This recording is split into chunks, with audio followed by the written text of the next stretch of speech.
Ini orang sekarang, sholat sudah tuntas.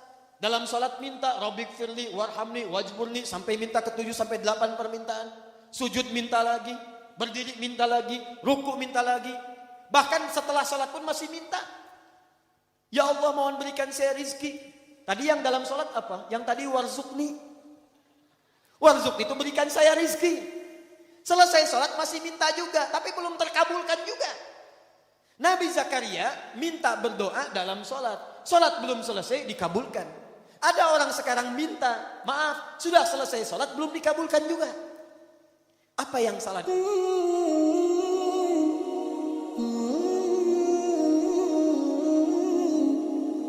Orang yang sholatnya benar, itu dijamin oleh Al-Quran, doanya akan cepat dikabulkan oleh Allah Subhanahu wa Ta'ala. Sudah, tidak cukup dengan amin. Lihat dulu. Ibu anaknya mau sekolah, berdoa. Ada yang mau menikah, berdoa. Ada yang cari kerja, berdoa. Awas, awas. Kalau Anda tiap hari menunaikan sholat, tapi doanya telat terjawab, maka ada yang harus dicek dalam sholatnya. Karena orang yang sholatnya benar, itu Masya Allah, mohon maaf, jangankan doa biasa.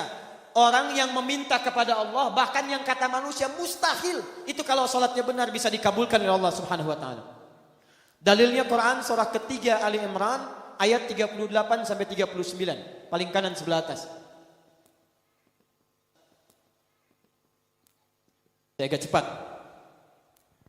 Quran surah ketiga Ali Imran ayat 38 sampai 39. Kenal Nabi Zakaria?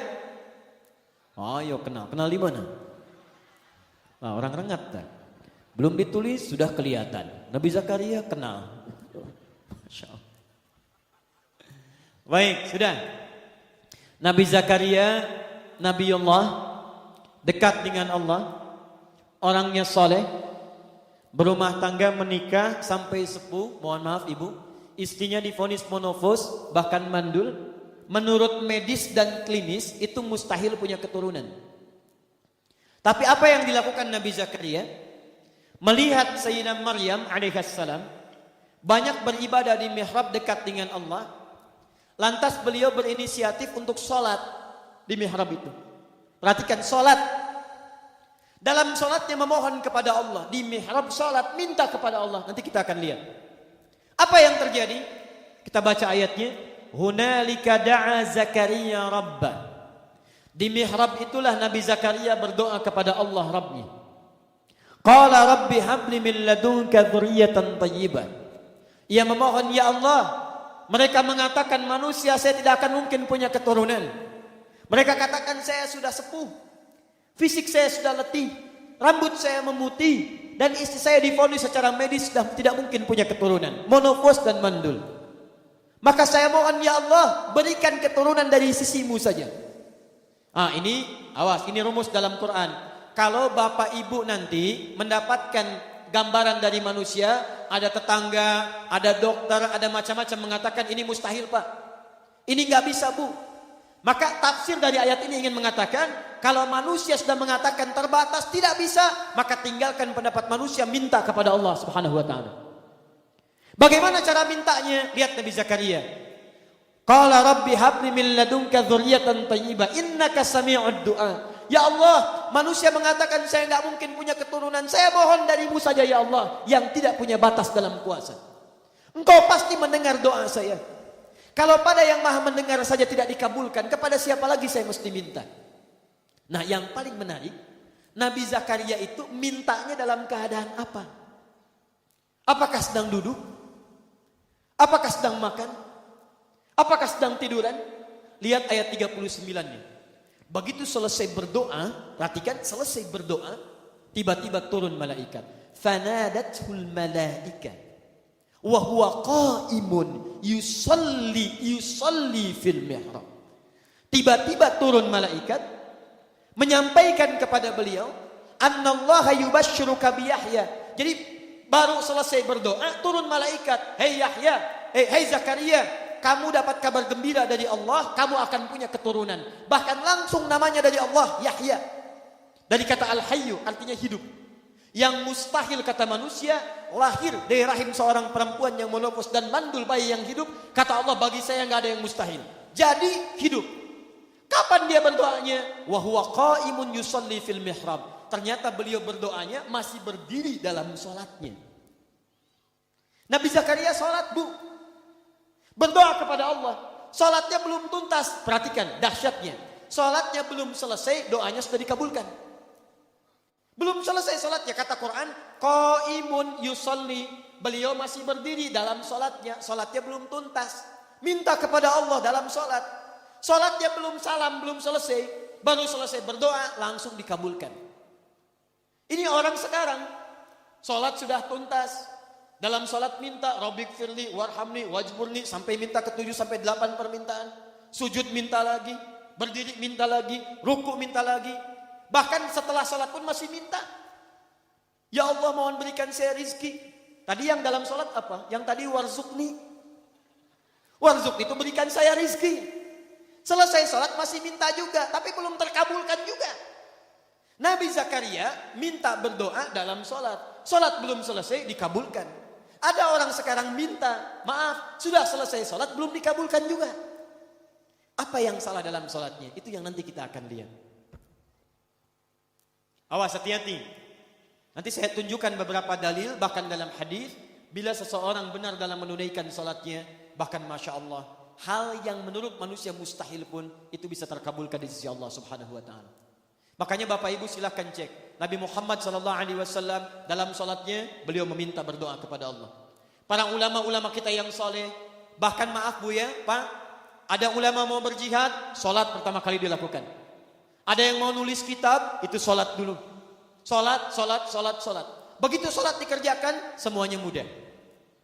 Itu yang menaklukkan Jakarta dari Portugis. Di Jakarta dulu, itu namanya bukan Jakarta, Sunda Kelapa. Berdekatan dengan Banten. Dikuasai oleh Portugis. Datang ke Indonesia, ke Nusantara lewat Malaka, Selat Malaka tahun 1511. Menguasai wilayahnya wilayah Portugis, wilayah Sunda Kelapa. Siapa yang membebaskan itu? Namanya Fatahillah. Dikenal dengan Faletehan. Itu menantu Sunan Gunung Jati, menikah dengan anak keduanya perempuan. Anak pertama namanya Muhammad, anak keduanya perempuan menikah dengan Fathullah atau Fatahillah. Datang kemudian ditugaskan untuk membebaskan Sunda Kelapa. Sebelum berangkat sholat, wudu, minta kepada Allah. Begitu berangkat dimudahkan oleh Allah Subhanahu Wa Taala. Wa ma ramaita idh ramaita. Bukan panah yang kau lemparkan, tapi Allah yang memberikan kemudahan-kemudahan dalam semua itu. Berhasil dibebaskan di bulan Ramadan, tanggal 22 Ramadan tahun 933 Hijrah.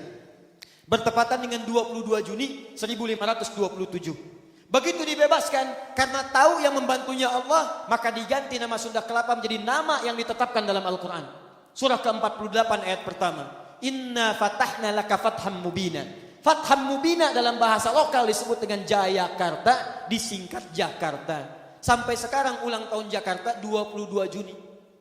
Siapa itu Fathullah? Menantu Sunan Gunung Jati. Siapa Sunan Gunung Jati? Namanya Syarif Abdullah. Siapa Syarif Abdullah? Anaknya Syarif Abdullah. Siapa Syarif Hidayatullah? Syarif Hidayatullah anaknya Syarif Abdullah. Syarif Abdullah anaknya Ahmad Jumadil Kubra. Siapa Syekh Ahmad Jumadil Kubra? Satu di antara 9 wali yang pernah menyampaikan risalah dakwah di Nusantara. Beliau punya 2 orang anak, satu Syarif Abdullah, yang kedua Maulana Ishaq. Syarif Abdullah itu nanti yang kemudian menikah dengan seorang perempuan namanya Syarifah Mudaim. Siapa Syarifah Mudaim? Namanya Rara Santang, lahir tahun 1426. Dia punya kakak namanya Walang Sungsang, ganti nama jadi Abdullah Iman, lahir tahun 1423. Siapa bapaknya? Bapaknya namanya Prabu Siliwangi. Menikah dengan siapa? Nyai Subang Larang. Siapa Nyai Subang Larang? Muridnya Syekh Hasanuddin. Siapa Syekh Hasanuddin? Pernah belajar ilmu Quran di Mekah. Mekah dikenal dengan Ummul Qura, maka dikenal dengan Syekh Qura. Di mana tempatnya? Di Karawang. Dari situ kemudian ditugaskan pulang ke kakeknya Prabu Siliwangi. Diberikan wilayah di Gunung Jati, dikenal dengan Sunan Gunung Jati. Punya menantu Fathullah, datang membebaskan Sunda Kelapa. Dikirimkan saudaranya Syekh Maulana Hasanuddin. Kemana? Ke Banten. Sampai sekarang kemudian jadi kampus di wilayah Serang. Nyambung. Anak keduanya Maulana Ishaq. Dari Maulana Ishaq tadi melahirkan siapa? Melahirkan Kiai Haji Ahmad Dahlan, pendiri Muhammadiyah. Tanggal 18 November tahun 1912. Saudaranya Kiai Haji Hasim Asy'ari mendirikan Nahdlatul Ulama disingkat dengan NU. Tanggal 31 Januari tahun 1926. Jadi NU dengan Muhammadiyah itu bersaudara pendirinya. Berasal dari Ahmad Jumadil Kubra. Siapa Ahmad Jumadil Kubra? Keturunan dari Ali Zainal Al-Kabir. Siapa Ali Zainal Al-Kabir? Keturunan Ali Zainal Abidin. Siapa Ali Zainal Abidin? Dari Al-Husain. Al-Husain adiknya Al-Hasan. Al-Hasan anaknya Ali bin Abi Thalib. Suaminya Fatimah Az-Zahra, putri Rasulullah sallallahu alaihi wasallam. Masih nyambung. Jadi saya kembalikan ya. Nah, nyampe kadinya teteh. Yuk ulangi deh. Jadi kalau orang sholatnya benar, orang sholatnya bagus, kita kembalikan ke awal, maka doa-doanya akan cepat dikabulkan oleh Allah Subhanahu wa taala.